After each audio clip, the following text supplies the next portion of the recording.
ကျွန်တော်တို့သိထားတဲ့တမယောကြစစ်တပ်တွေဆိုတာကိုယ်သက်ဆိုင်ရာနိုင်ငံတော်အလံအောက်မှာတစ္ဆာဆိုကြပြီးအသက်နဲ့ခန္ဓာကိုယ်ကိုစသေးပြီးတိုက်ခိုက်ကြတာပါဒါပေမဲ့အခုမြင်တွေ့နေရတဲ့ဒီစစ်သားတွေဟာသူတို့ရဲ့ရှင်ဘက်မှာဘယ်နိုင်ငံရဲ့နိုင်ငံတော်အလံတစ်စိမ့်မှကပ်ရိုက်ထားခြင်းမရှိပါဘူးသူတို့ဟာနိုင်ငံတော်အတွက်တစ္ဆာဆိုထားသူတွေမဟုတ်သလို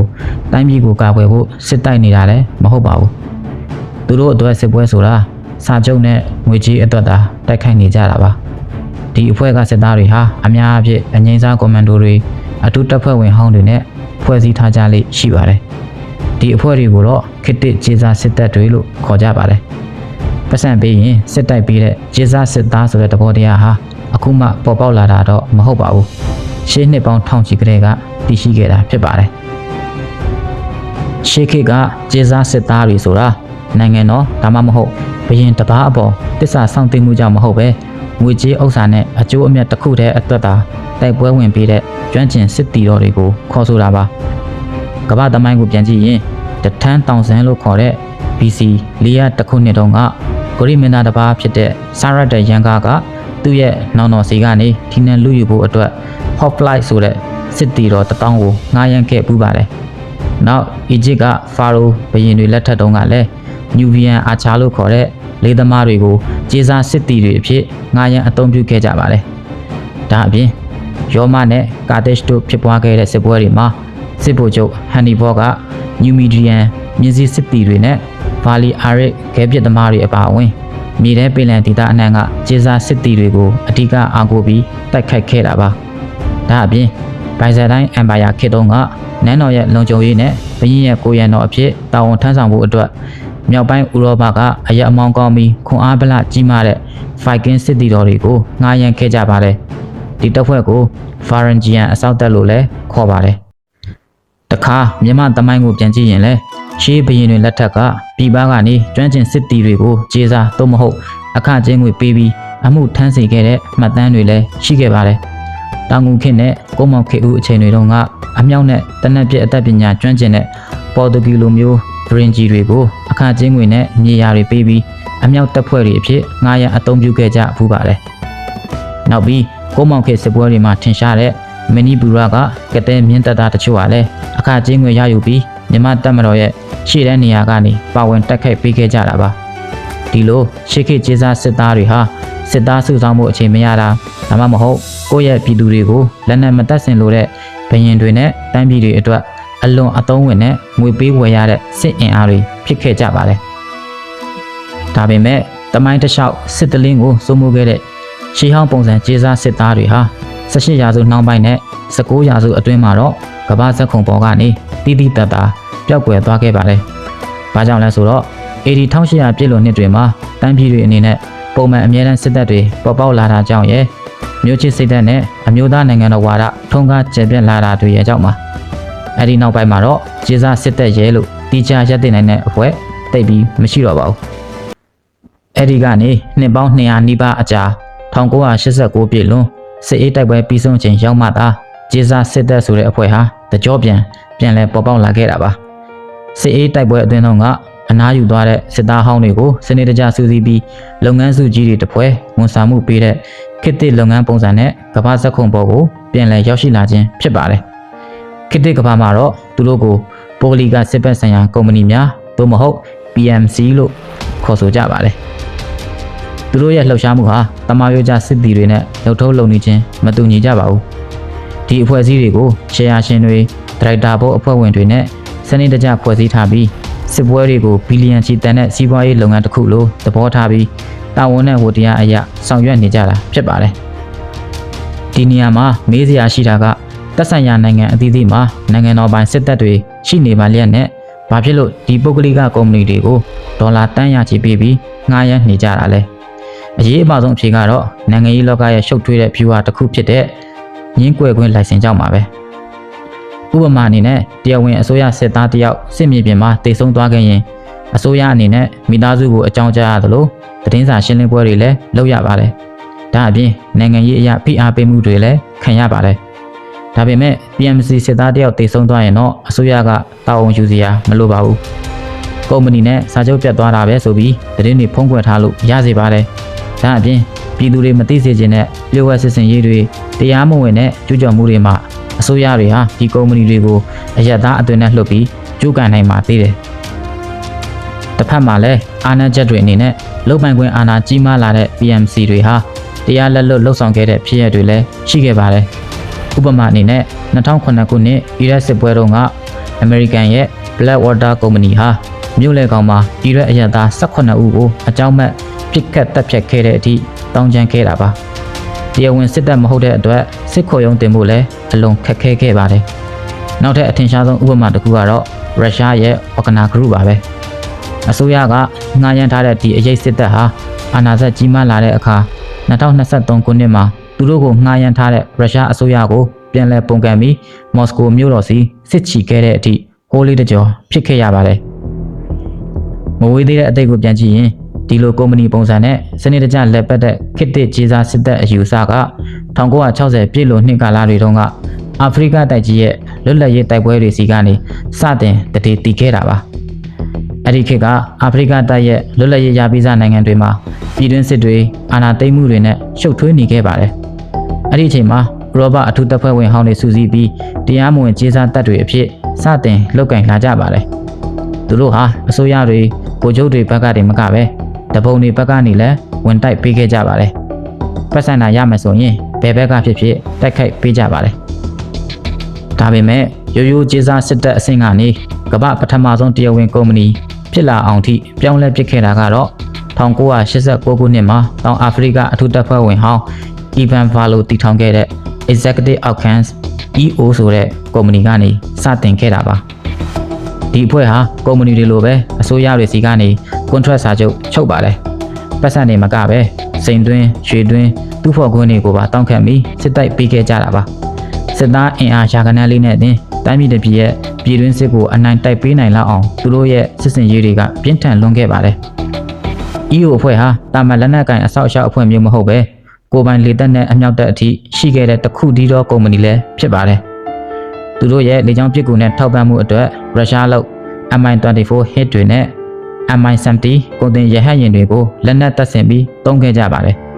ဒါအပြင် Supersonic တိုက်လေယာဉ်တွေဖြစ်တဲ့ MiG-23 ပြီးတော့ Su-25 တိုက်ခိုက်ရေးလေယာဉ်တွေအထိ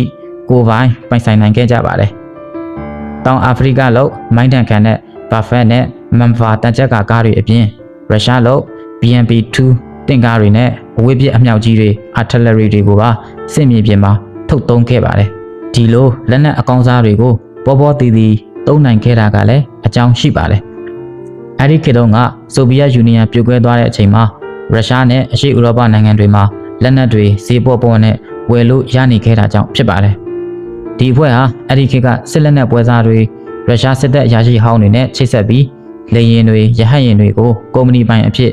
တရားဝင်ရောတရားမဝင်မှာဝယ်ယူခဲ့တာဖြစ်ပါတယ်။ EO အဖွဲ့ဟာအဓိကအားဖြင့်အာဖရိကတိုက်ကတရားဝင်အစိုးရတွေနဲ့နိုင်ငံတကာရင်းနှံနဲ့စိန်ကုမ္ပဏီကြီးတွေနဲ့လက်တွဲခဲ့တာပါ။သူတို့ရဲ့တက်တန်းတစ်လျှောက်မှာမှတ်တမ်းတင်ရလောက်အောင်မြင်ခဲ့တဲ့ဖြစ်ရပ်နှစ်ခုရှိပါတယ်။ပထမတစ်ခုကတော့အင်ဂိုလာနိုင်ငံမှာပါ။1993ခုနှစ်တုန်းကအင်ဂိုလာနိုင်ငံမှာယူနီတာလို့ခေါ်တဲ့တပုံအဖွဲ့ကနိုင်ငံရဲ့အဓိကရင်းနှံတွင်းတွေနဲ့စိန်တွင်းတွေကိုတင်ပိုက်ပြီးအစိုးရကိုဒူးထောက်စေခဲ့တဲ့အချိန်ကာလပါ။ဒါကြောင့်အင်ဂိုလာအစိုးရနဲ့ရင်းနှံကုမ္ပဏီကြီးတွေက EO အဖွဲ့ကိုဒေါ်လာတန်း40ကျော်ပေးပြီးငှားရမ်းခဲ့ပါတယ်။အဲ့ဒီအချိန်တုန်းက EO အဖွဲ့မှာစစ်သားရာခိုင်နှုန်းလောက်ပဲရှိတာပါ။သူတို့တက်ခဲ့ရမယ်ယူနီတာတပုံအဖွဲ့ကအင်အားတောင်းချီရှိပါတယ်။ဒါပေမဲ့တပုံအဖွဲ့ဟာလအနည်းငယ်အတွင်းမှာပဲအထိနာပြီးစစ်ရှုံးသွားခဲ့ပါတယ်။ကုမ္ပဏီတစ်ခုကနိုင်ငံတစ်ခုရဲ့ပြည်တွင်းစစ်ကိုပြောင်းပြန်လှန်ပစ်နိုင်ခဲ့လို့တကမ္ဘာလုံးအံ့ဩသင့်ခဲ့ရတဲ့တမိုင်းဝင်ဖြစ်ရပါပဲ။နောက်ဒုတိယတစ်ခုကတော့ Black Diamond ထွက်ရှိရာဒေသလို့လူသိများတဲ့ Sierra Leone နိုင်ငံမှာပါ။အဲဒီကာလ1995ခုနှစ်မှာဒီနိုင်ငံမှာ RUF လို့ခေါ်တဲ့အလွန်ရက်စက်တဲ့တပုံအဖွဲ့ကမြို့တော်အထိသိမ်းပိုက်ဖို့ဖြစ်လာခဲ့ပါတယ်။သူတို့ကအရက်သားတွေရဲ့လက်တွေကိုဓာတ်နဲ့လိုက်ဖြတ်တဲ့အထိရက်ဆက်ပါတယ်။ဒါကြောင့် Sierra Leone အစိုးရက EO အဖွဲ့ကိုစိန်တူးဖော်ခွင့်အမြောက်ဝေစုနဲ့ငွေကြေးပေးပြီးငှားရမ်းခဲ့ပါတယ်။ EO အဖွဲ့ဟာသူတို့ရဲ့ Mi-24 hit တိုက်ခိုက်ရေးရဟတ်ယာဉ်တွေနဲ့ညပိုင်းစစ်စင်ရေးတွေတုံးပြီးရပ်ပိုင်းအတွင်းမှာပဲတပုံတွေကိုမောင်းထုတ်နိုင်ခဲ့ပါတယ်။အဲဒီနောက် စိန်သွင်းတွေကိုအစိုးရလက်ထဲပြန်အပ်နိုင်ခဲ့ပါတယ်။နောက်ဆုံးအစိုးရနဲ့တပုံတွေကြားငြိမ်းချမ်းရေးစာချုပ်ချုပ်ဆိုနိုင်ခဲ့တဲ့အထိလမ်းခင်းပေးနိုင်ခဲ့တာကြောင့်ဒါဟာသူတို့ရဲ့အကြီးမားဆုံးအောင်မြင်မှုဖြစ်လာခဲ့ပါတယ်။ဒီလိုသူတို့ရဲ့အောင်မြင်မှုတွေကြောင့်ကမ္ဘာကုလသမဂ္ဂနဲ့အနောက်နိုင်ငံတွေကိုထိတ်လန့်သွားစေခဲ့တဲ့အထိဖြစ်ခဲ့ရပါတယ်။နောက်ပိုင်းမှာအာဖရိကအစိုးရတွေကဥပဒေတွေနဲ့ပိတ်ပင်ခဲ့လို့ Executive အောက်ခံအဖွဲ့ဟာ1998ခုနှစ်မှာတရားဝင်ပိတ်သိမ်းခဲ့ရပါတယ်။ဒါပေမဲ့ကြေးစားတပ်ဖွဲ့အယူအဆကတော့ဒီနေရာမှာတင်ညီကုန်းချုပ်သွားတာမဟုတ်ပါဘူး။၄နှစ်နီးပါးအကြာ2001ခုနှစ် 9/11 အကြမ်းဖက်မှုကြီးအပြီးမှာတော့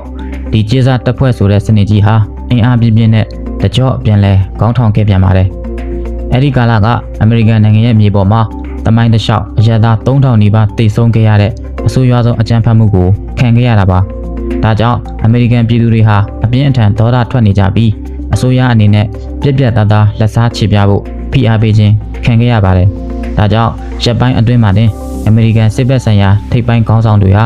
ထိပ်တန်းလျှို့ဝှက်အရေးပေါ်အစည်းအဝေးတစ်ခုကိုပြုလုပ်ခဲ့ကြပါတယ်။တစ်ဖက်မှာလည်းအကြမ်းဖက်မှုရဲ့တရားခံဖြစ်တဲ့အိုစမာဘင်လာဒင်နဲ့အယ်ကိုင်ဒါအဖွဲ့တွေကိုလွှဲပြောင်းပေးဖို့အဲ့ဒီအချိန်ကအာဖဂန်နစ္စတန်ကိုအုပ်ချုပ်နေတဲ့တာလီဘန်အစိုးရစီကိုရာဇသံပေးခဲ့ပါတယ်။ဒါပေမဲ့တာလီဘန်တွေဘက်ကပြန်ပြောတာကဘင်လာဒင်ဟာသူတို့ရဲ့ဧည့်သည်ဖြစ်လို့မလွှဲပေးနိုင်ဘူးလို့ညှင်းပယ်ခဲ့ပါတယ်။ဒါကြောင့်ပဲ 9/11 ဖြစ်ပြီး၄ဘက်အကြာမှာတော့အမေရိကန်နဲ့မဟာမိတ်တပ်တွေဟာအာဖဂန်နစ္စတန်ကိုစတင်ပုံကျဲတိုက်ခိုက်ခဲ့ကြပါတော့တယ်။ Good afternoon. On my orders, the United States military has begun strikes against Al-Qaeda terrorist training camps and military installations of the Taliban regime in Afghanistan. These carefully targeted actions are designed to disrupt the use of Afghanistan as a terrorist base of operations and to attack the military capability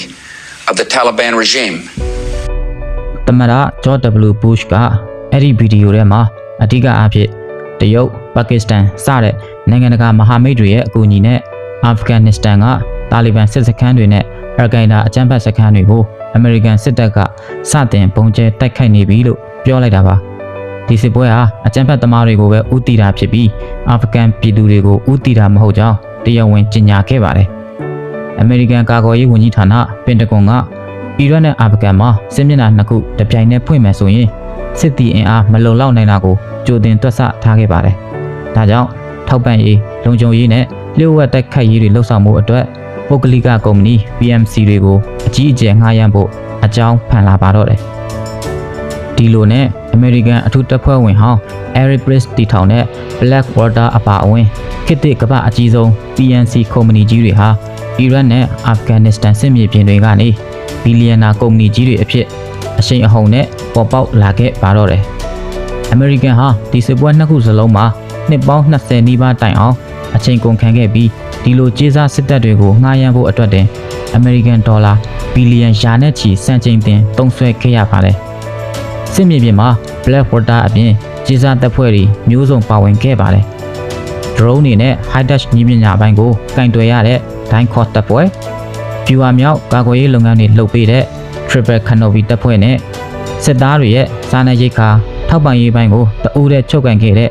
KVR စတဲ့ပုဂ္ဂလိကကြေးစားစစ်တပ်တွေလည်းပါဝင်ခဲ့ပါတယ်။ဒီအဖွဲ့တွေအားလုံးကစစ်ပွဲရဲ့နောက်ွယ်ကနေသွေးစွန်းတဲ့စီးပွားရေးကစားကွက်ကြီးကိုအကြီးအကျယ်ခြေလှယ်ခဲ့ကြပါတယ်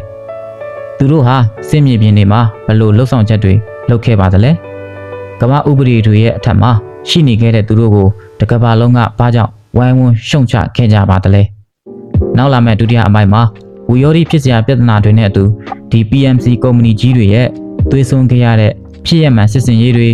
နောက်ပြီးတော့အမေရိကန်အပြင်အခြားသောကမ္ဘာအင်အားကြီးနိုင်ငံတွေမှာပါဒီလိုကြေးစားစစ်တီတွေဘလို့ဩဇာချက်ထွင်လာခဲ့ကြသလဲဆိုတာကိုအသေးစိတ်ဆက်လက်တင်ဆက်ပေးသွားမှာဖြစ်ပါတယ်။နောက်ဗီဒီယိုမှာပြန်တွေ့ကြပါမယ်။